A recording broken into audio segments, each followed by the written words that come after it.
Good day and welcome. My name is Modise Moeketsi, and in today's presentation, we'll explore the life and legacy of Nongoloza Mathebula, a figure who challenges conventional narratives about crime, resistance, and identity in colonial South Africa. His story is not just about criminal activity, it's about how marginalized people responded to oppression, created alternative systems of power, and shaped a legacy that still echoes in modern South African prisons.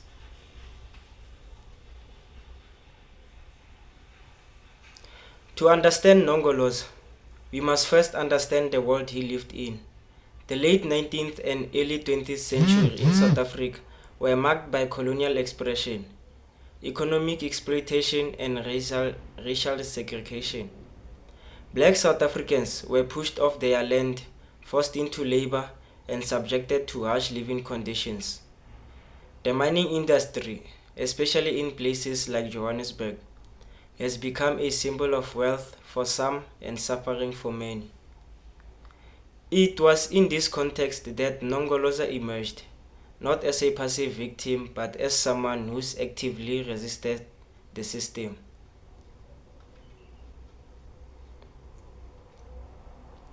Nongoloza Mathebula was born in 1867 in Zululand. He had 5 siblings, 3 brothers and 2 sisters. His early life was shaped by isolation.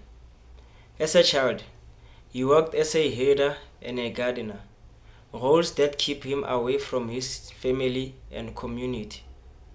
Later, he migrated to Bergville and eventually to Johannesburg, where he became involved in criminal activities.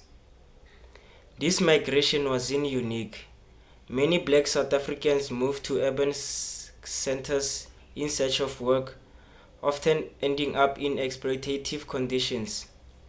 Nongoloza's journey reflects a broader pattern of displacement and struggle.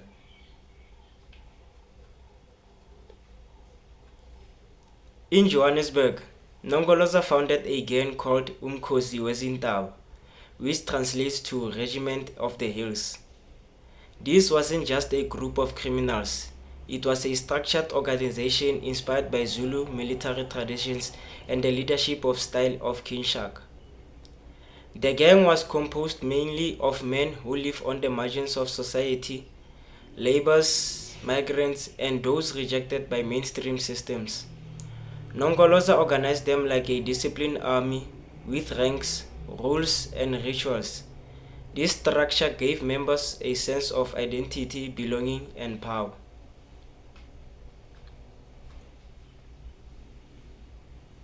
Yes, the gang committed crime, robbery, theft, and violence. But these actions were a form of resistance. Nongoloza rejected the colonial system that forced black men into wage labor and instead created his own path. His gang challenged the state monopoly on power and offered an alternative form of authority. Historians like Charles van Ooselen argue that we should not simply label Nongoloza as a criminal. Instead, we should understand him as a product of his time, someone shaped by injustice and responding to it the only way he would know. Nongoloza's influence extended into the prison system, where his gang enforced strict codes of behavior. This included loyalty, discipline, and male identity. In prison, where black men were often brutalized and dehumanized, these codes helped them maintain a sense of dignity and control. One controversial aspect of this culture was the issue of male relationship. Some members of the gang engaged in same-sex relations, which sparked debate and masculinity and power. Scholars like Shasha Gear and Stephen Murray have exploited how these dynamics reflect deeper struggles over identity and survival in oppressive environments. Interestingly, the media has often ignored and downplayed male directed violence in historical narratives. Crimes committed by men are sometimes normalized, while those women are sensationalized. This gender bias has affected how stories like Nongoloza's are told. The lack of media coverage and historical attention to male victimhood and violence shows the need for more inclusive and critical perspective. Nongoloza's story reminds us that history is not often shaped by it's left out, not just what is excluded. Nongoloza's legacy didn't end with his death. His influence can still be seen in modern South African prison gangs, especially the number gangs, the 26s, the 27, and the 28. This group follows strict codes of conduct, initiation rituals, and hierarchies that track back to Umkhosi Wezintab. While these gangs are often seen as violent and dangerous, they also provide identity protection and a sense of purpose for marginalized men. They are a continuation of Nongoloza's vision, a parallel system of power in a society that continues to exclude and oppress.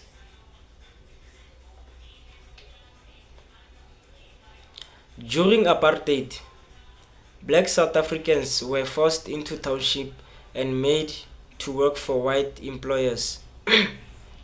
Nongoloza resisted this system by refusing to participate in wage labor and instead forming a criminal network. His actions were a form of rebellion against a government that denied him freedom and dignity.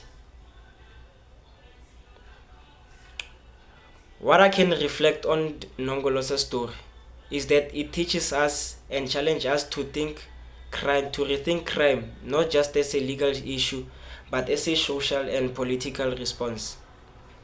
It shows how marginalized people create their own systems of power when denied access to mainstream ones.